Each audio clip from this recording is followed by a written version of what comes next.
গ্রামবাসীরা বলে এখনো নাকি সেই সাঁকোর ওপরে মাঝে মধ্যেই শোনা যায় ঘোড়ার খুরের আওয়াজ। প্রায় 150 বছর আগে নিজের তৈরি করা ওই সাঁকোর ওপর দিয়ে উইলসন সাহেব ঘোড়া ছুটিয়ে চলেছেন। সেই কবে ভাগ্যান্যাসে আসা ব্রিটিশ অভিযাত্রী উইলসন কিভাবে কস্তুরী হরিণ শিকার করতে এসে গ্রামের পথে গুলাবিকে দেখতে পান। এরপরে ঘটলো এক ভয়ঙ্কর ঘটনা। কিছু না ভেবেই আমি চেঁচিয়ে উঠলাম, গুলাবি! সে কিছুটা ঘুরে তাকালো আমার দিকে, কিন্তু আমি তাকে পরিষ্কার দেখতে পেলাম না। হাওয়ায় তার চুলগুলো উত্তাল হয়ে উঠছিল। তার মধ্যেই আমি দেখলাম এক জোড়া জ্বলন্ত হিংস্র চোখ, নিষ্পলক তার দৃষ্টি। যথারীতি সে ওই রেলিং বেয়ে উঠে সাঁকো থেকে ঝাঁপ দিল।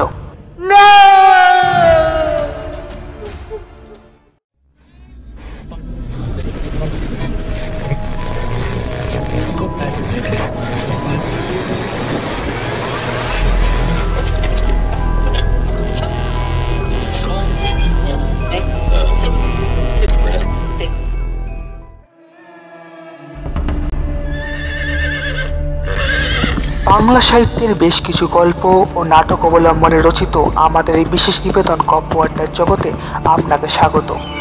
আজ আমরা আপনার জন্য পরিবেশন করতে চলেছি রাস্কিন বন্ডের লেখা এবং অধ্যাপক পার্থপ্রতিম দাসের অনুবাদকৃত উইলসন সাহেবের সাঁকো। গল্প পাঠে এবং গল্পের সূত্রধার আমি ঝন্টু। শুরু হচ্ছে উইলসন সাহেবের সাঁকো।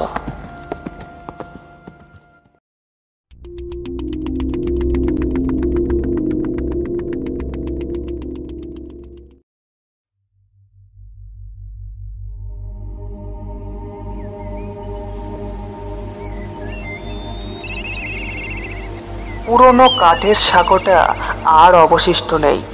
কালের আগ্রাসনে কবেই নষ্ট হয়ে গিয়েছে। গঙ্গোত্রীর গভীর গিরিখাতের মধ্য থেকে বেরিয়ে আসা ভাগীরথী নদীর দুই পার যুক্ত করে এখন সেখানে রয়েছে ঝুলন্ত লোহার সাঁকো। গ্রামবাসীরা বলে এখনো নাকি সেই সাঁকোর ওপরে মাঝে মধ্যেই শোনা যায় ঘোড়ার খুরের আওয়াজ। প্রায় 150 বছর আগে নিজের তৈরি করা ওই সাঁকোর ওপর দিয়ে উইলসন সাহেব ঘোড়া ছুটিয়ে চলেছেন। প্রথমটায় যখন সাঁকো তৈরি হয়েছিল, গ্রামের মানুষজন সাঁকোটার ওপর দিয়ে আসা যাওয়া মোটেই নিরাপদ মনে করত না। তাই মোটের ওপর এড়িয়ে চলতে শুরু করে একটা সময়।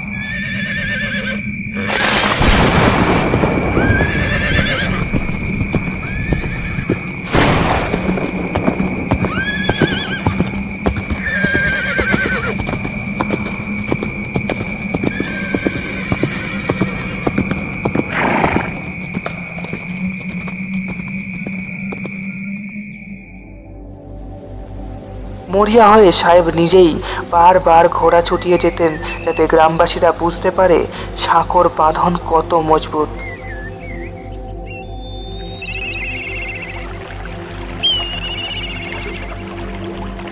দূরের নদীর এক পারে সেই পুরনো সাঁকোর কিছু অংশ এখনো রয়ে গেছে। উইলসন সাহেব আর তার সুন্দরী বউ গুলাবির কথা এই এলাকার লোকের মুখে মুখে ঘোরে।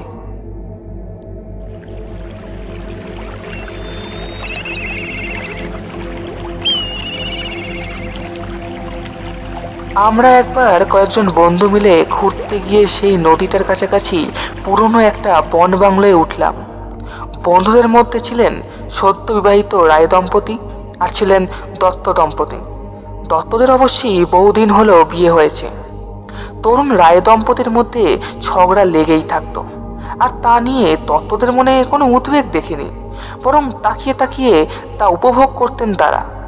এর মধ্যে আমি হলাম অবিবাহিত, তাই আমাকে নিয়ে কারোর তেমন মাথা ব্যথা নেই।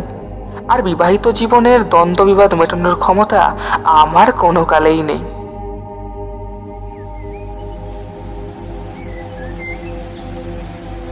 তাই আর কি করা, সারাদিন নদীর পাড়ে ঘুরে ঘুরেই কাটিয়ে দিচ্ছিলাম।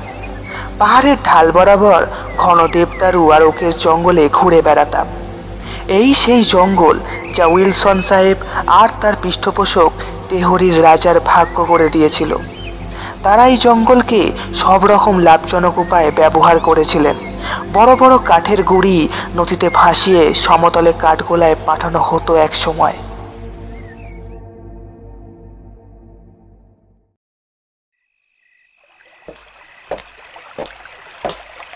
একদিন সন্ধ্যায় বনবাংলোয় ফিরছিলাম।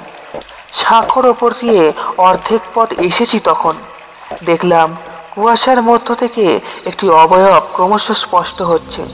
কিছুক্ষণ পরে বুঝলাম সেটা একজন মহিলার শরীর। খুব সাধারণ পাহাড়ি ধুতি জাতীয় পোশাক পরা, খোলা চুল সারা কাঁধে ছড়িয়ে আছে। মনে হলো আমাকে সে খেয়াল করেনি। দেখলাম সাঁকোর রেলিংয়ে ভর দিয়ে ঝুঁকে নিচে বয়ে চলা খরস্রোতা নদীর দিকে স্থিরভাবে তাকিয়ে আছে। আর ঠিক তারপরেই আমাকে চরম বিস্ময় ও ভয় হতবাক করে দিয়ে মুহূর্তের মধ্যেই সে ওই রেলিং বেয়ে উঠে নদীতে ঝাঁপ দিল।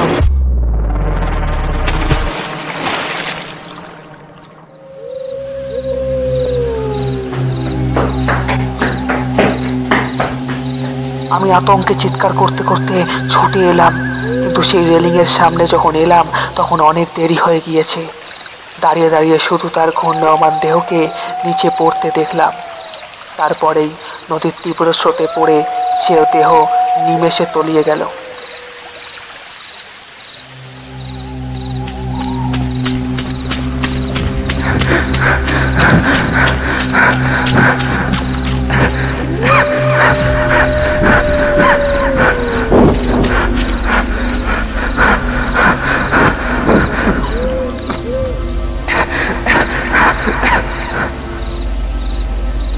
ওয়াচম্যানের কেবিন সামনেই। হাঁপাতে হাঁপাতে সেখানে ছুটে এলাম। দরজা খোলাই ছিল। ওয়াচম্যান রাম সিং খাটে হেলান দিয়ে হুঁকো টানছিল।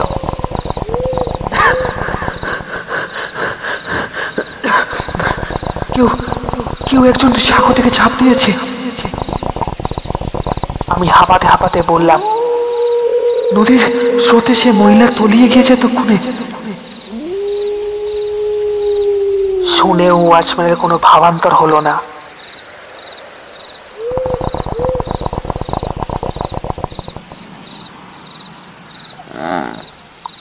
আবার গুলাবি? সে প্রায় বিড়বিড় করে বলল, তারপর আমার দিকে ফিরে বলল,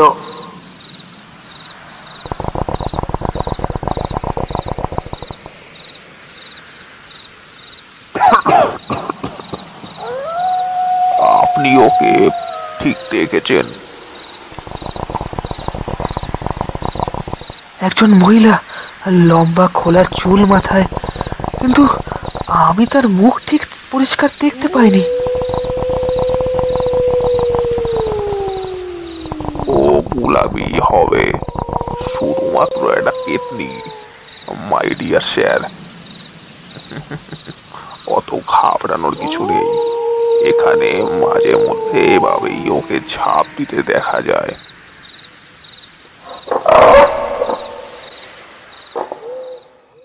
আপাতত এখানে বসুন তো। বলে সে একটা পুরনো ভাঙা চোরা আরামকে দ্বারায় হেলান দিয়ে বসলো। তারপর বলল, আরাম করে বসুন, আমি সব বলছি। আরাম করে বসার অবস্থায় আমি ছিলাম না, কিন্তু রাম সিং গুলাবির আত্মহত্যার যে কাহিনী বলে গেল তা শুনলাম।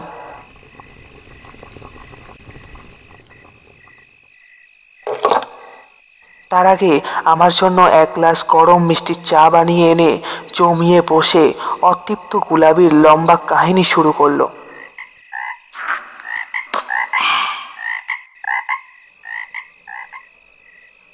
সেই কবে ভাগ্যান্যাসে আসা ব্রিটিশ অভিযাত্রী উইলসন কিভাবে কস্তুরী হরিণ শিকার করতে এসে গ্রামের পথে গুলাবিকে দেখতে পান।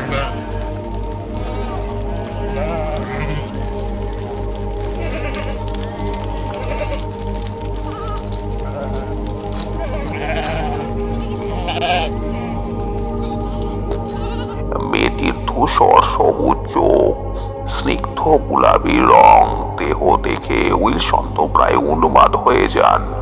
আর প্রায় সঙ্গে সঙ্গেই বিয়ের প্রস্তাব নিয়ে মেয়েটির বাড়ির লোকের সঙ্গে কথা বলতে ছুটলেন।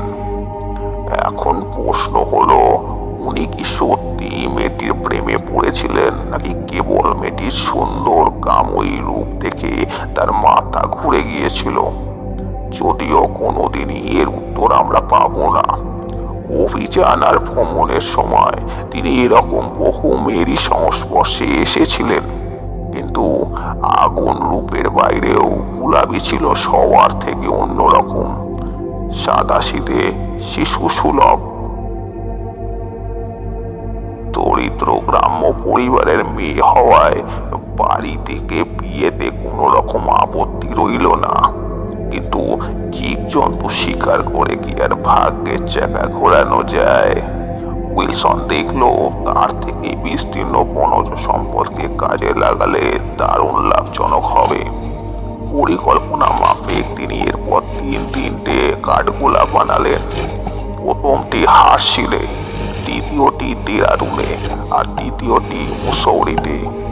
সাহেবের ভাগ্য ফিরল। গুলাবির যা যা চাহিদা ছিল সবই সে পাচ্ছিল। বেশ স্বাস্থ্যবান দুটি বাচ্চাও হলো।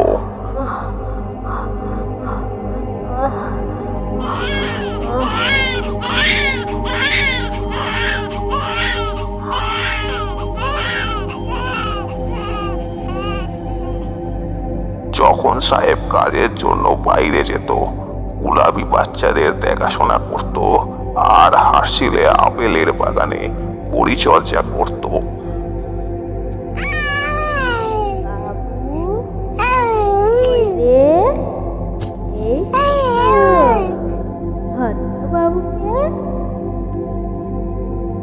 কিন্তু অদৃষ্টের নির্মম পরিহাসে গুলাবির জীবনের খারাপ অধ্যায় শুরু হলো। যেদিন উইলসন সাহেবের সঙ্গে রুথ নামক এক ইংরেজ মহিলার পরিচয় হলো, সাহেব আবার প্রেমে পড়লেন। এবার এই ইংরেজ মহিলার। ঠিক করলেন তার এই প্রিয়সীকেও ভালোবাসা আর সম্পত্তির ভাগ দেবেন। তার জন্য একটা সুন্দর বাড়িও বানিয়ে দিলেন। সাহেব ক্রমে হার্শিলে গুলাবি আর বাচ্চাদের সঙ্গে থাকা প্রায় বন্ধই করে দিলেন। ব্যবসা তাকে অনেক উঁচুতে পৌঁছে দিল। এক সময় আস্ত একটা ব্যাংকের মালিক হয়ে বসলেন সাহেব। পাহাড়ে দামি রিসর্ট কিনলেন। বন্ধু বান্ধব ব্যবসার পার্টনারদের ওই রিসর্টে নিয়ে যেতেন। হুল্লোড় চলতো রাত ভোর।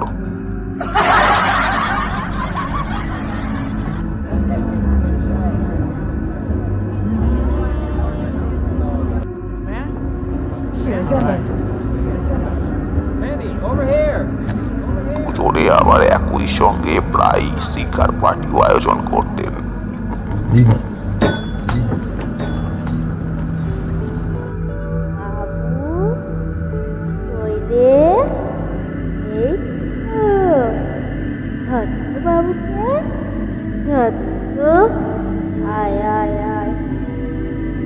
গুলাবি গ্রাম্য কায়দাতেই ওর বাচ্চাদের মানুষ করছিল।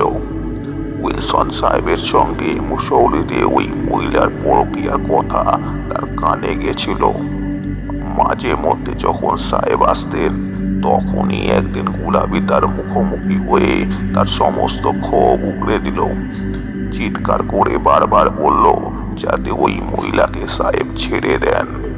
তিনি গুলাবির কথায় পাত্তা দিলেন না, বরং বোঝালেন যে সে যেন ওই সব ফালতু রটনায় কান না দেয়।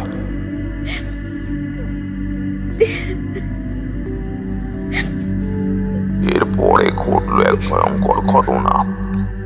যখন সাহেব পেছনে ঘুরলেন, তখনই গুলাবি বন্দুক রাখার টেবিল থেকে ফ্লিন্ট লক পিস্তলটা নিয়ে তার দিকে তাক করে ঘোড়া টেনে দিল।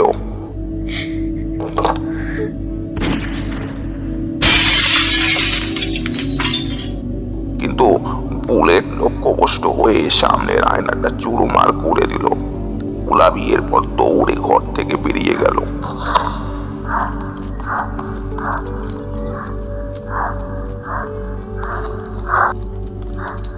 আপেল বাগান বনে বাজারের মধ্য দিয়ে ছুটে 2-3 বছর আগে উইলসনেরই বানানো সাগর দিকে যাওয়ার খাড়াই পথে এসে পড়ল।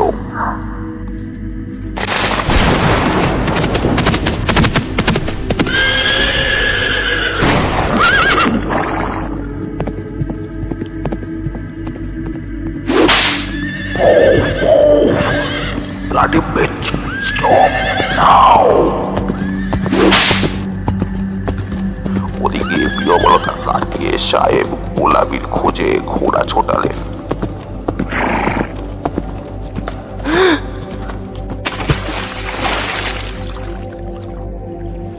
কিন্তু অনেক দেরি হয়ে গিয়েছিল। সাহেব যতক্ষণে সেই স্থানে এসে পৌঁছলেন ততক্ষণে গোলাপি সাগর অনেক নিচে নদীর ঘূর্ণায়মান স্রোতে ঝাঁপ দিয়েছে। 1-2 মাইল দূরে তার দেহ পাওয়া গিয়েছিল, কয়েকটা পাথরের খাঁজে আটকে ছিল। এই হলো আমাকে বলা রাম সিং এর গল্প। স্বভাবতই সে নানাভাবে ফুলিয়ে ফাঁপিয়ে নিজের কল্পনা মিশিয়ে বলেছে গল্পটা। আমি ভাবলাম সন্ধ্যায় বনবাংলোর সামনে আগুন জেলে জমিয়ে এই গল্পই বন্ধুদের বলা যাবে, ব্যাপারটা দারুণ উপভোগ্য হবে। হলেও তাই, গল্পটি ওদের কাছে অত্যন্ত চিত্তাকর্ষক হলো বলাই বাহুল্য। কিন্তু যখনই আমি বললাম আমি নিজের চোখে গোলাপির প্রেতাত্মা দেখেছি, তাদের ধারণা হলো আমি কিছুটা রং চড়িয়ে বলছি। মিসেস দত্তর কাছে গল্পটি নিতান্তই দুঃখজনক মনে হলো। মিসেস রায়ের বয়স কম, তার মতে গোলাপি বোকার মতো কাজ করেছে।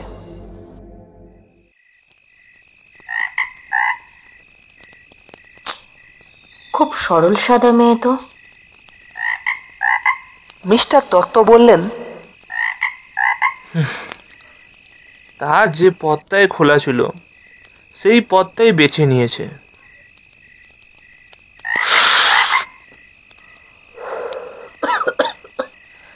টাকা দিয়ে সুখ কেনা যায় না। মিস্টার রায় মন্তব্য করলেন। না, মিসেস দত্ত বললেন, তবে তা দিয়ে ইচ্ছেমতো স্বাচ্ছন্দ্য কেনাই যায়।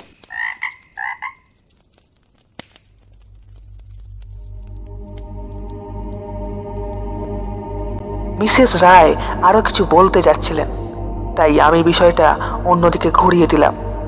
একজন অবিবাহিত ছেলের পক্ষে দুটি বিবাহিত দম্পতির সঙ্গে সন্ধ্যা কাটানো যে কি গোলমেলে ব্যাপার। সম্পর্কের মাঝে যে সর্বক্ষণ অপ্রীতির একটা চোরা স্রোত বইতেই থাকে, সে সেটি ভালো মতো জানলেও তার সঙ্গে মোকাবিলা করার মতো যথেষ্ট অভিজ্ঞতা সঞ্চয় থাকে না। কিন্তু বাড়ি ফিরে আসার আগের সন্ধ্যায় যা ঘটল তা আমাকে বহু বছর তাড়া করে বেরিয়েছে।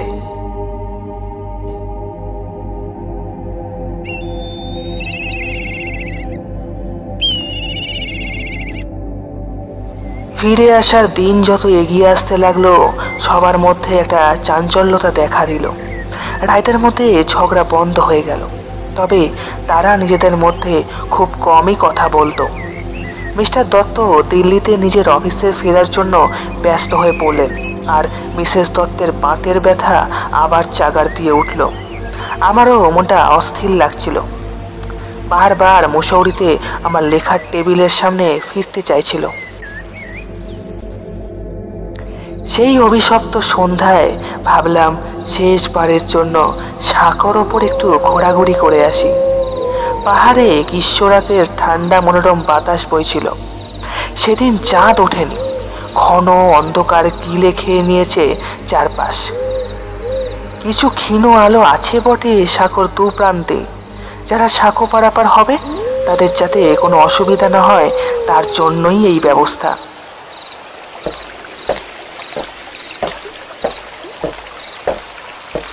আমি সাঁকোর ঠিক মাঝখানে দাঁড়িয়েছিলাম। একদম ঘুটঘুটে অন্ধকার সেখানে, শুধু নিচের খাত থেকে প্রচন্ড নদী গর্জন শুনতে পাচ্ছি।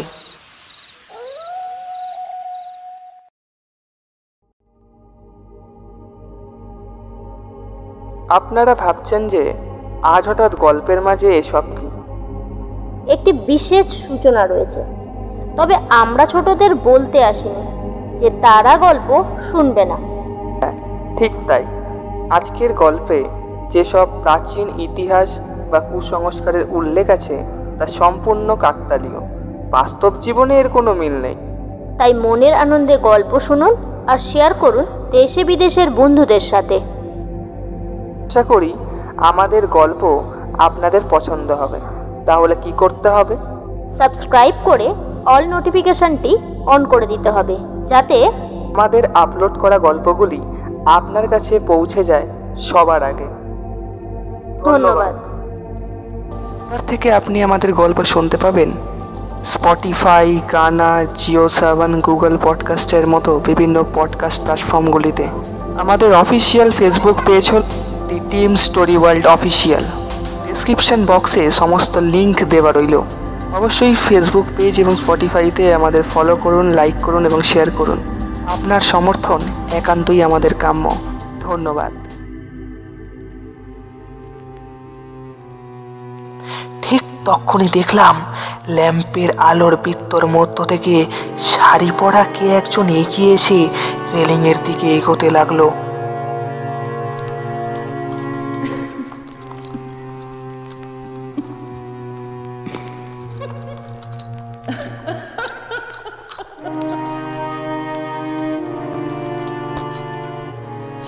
কিছু না ভেবেই আমি চেঁচিয়ে উঠলাম, গুলাবি!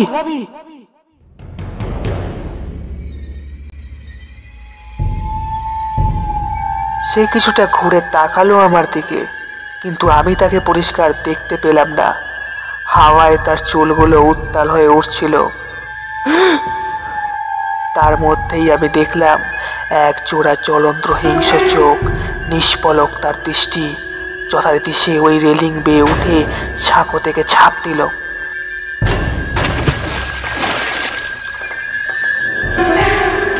অনেক নিচে নদীর জলে তার দেহটা পড়তেই ছপাং করে একটা শব্দ হলো।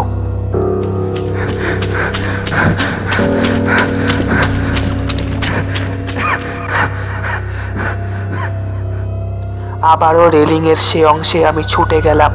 তখনই হঠাৎ দেখলাম বন বাংলোর দিক থেকেও সেখানে আরো কে একজন ছুটে আসছে।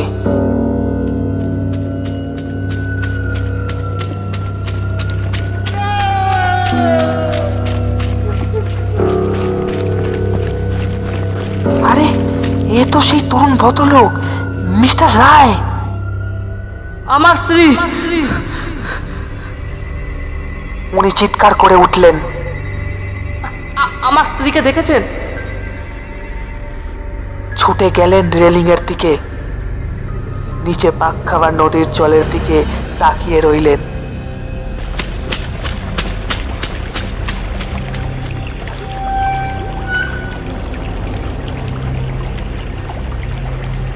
দেখুন, ওই যে সে। উনি আঙুল দিয়ে দেখালেন একটি অসহায় শরীর নদীর স্রোতে শুধু উঠছে আর নামছে।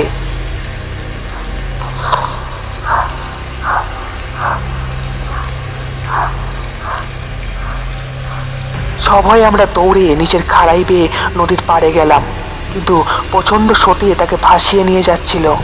দুর্গম পাথর জঙ্গলের মধ্য দিয়ে হোঁচট খেতে খেতে আমরাও পাগলের মতো ছুটলাম, ডুবতে বসা মেয়েটির সঙ্গে সঙ্গে।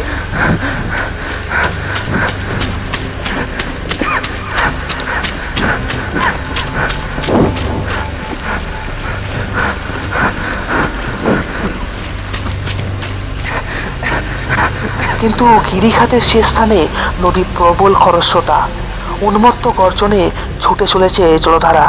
খুঁজতে খুঁজতে আমরা প্রায় ঘন্টাখানেক বাদে সেই দেহ খুঁজে পেলাম।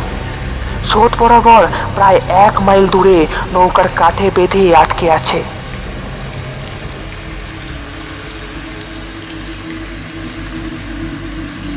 যেখানে তার দেহ পাওয়া গেল তার থেকে কিছু দূরেই তাকে দাহ করা হলো। বেদনাকাতর হৃদয়, তীব্র শোকে ভারাক্রান্ত হয়ে যে যার বাড়ি ফিরে এলাম। আকস্মিক নিদারুণ এই অভিজ্ঞতায় সকলেই যেন দমে গিয়েছিলাম।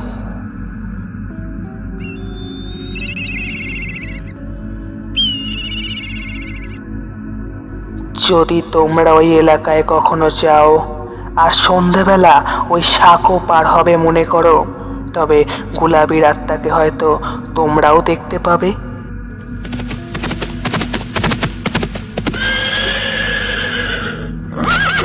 কিংবা শুনতে পাবে উইলসন সাহেবের ঘোড়ার খুঁড়ের আওয়াজ, কারণ তিনি এখনো ঘোড়ায় চড়ে সেই সাঁকোয় আসেন তার স্ত্রীকে খুঁজতে।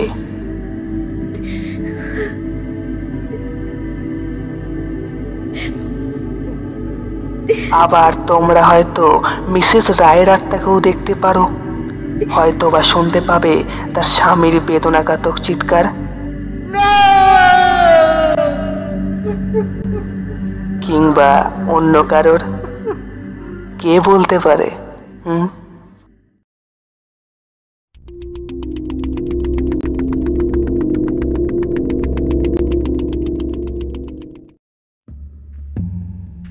আপনি শুনছিলেন রাস্কিন বন্ডের লেখা এবং অধ্যাপক পার্থপ্রতিম দাসের অনুবাদকৃত উইলসন সাহেবের সাঁকো। আজকের গল্পের প্রধান চরিত্রে আমি ঝন্টু। মিসেস দত্তের চরিত্রে পাঠ করেছে পিঙ্কি, মিস্টার দত্তের চরিত্রে কৃষ্ণ, মিসেস রায়ের চরিত্রে পাঠ করেছে তিস্তা এবং মিস্টার রায়ের চরিত্রে সৌরভ। এছাড়া ওয়াচম্যান রাম সিংয়ের চরিত্রে পাঠ করেছি আমি ঝন্টু। আজকের গল্পের কোন সিনটিতে আপনার সবচেয়ে বেশি ভয় লেগেছে অবশ্যই কমেন্ট বক্সে ফিডব্যাক দিন। শেষ হলো আজকের গল্প উইলসন সাহেবের সাঁকো।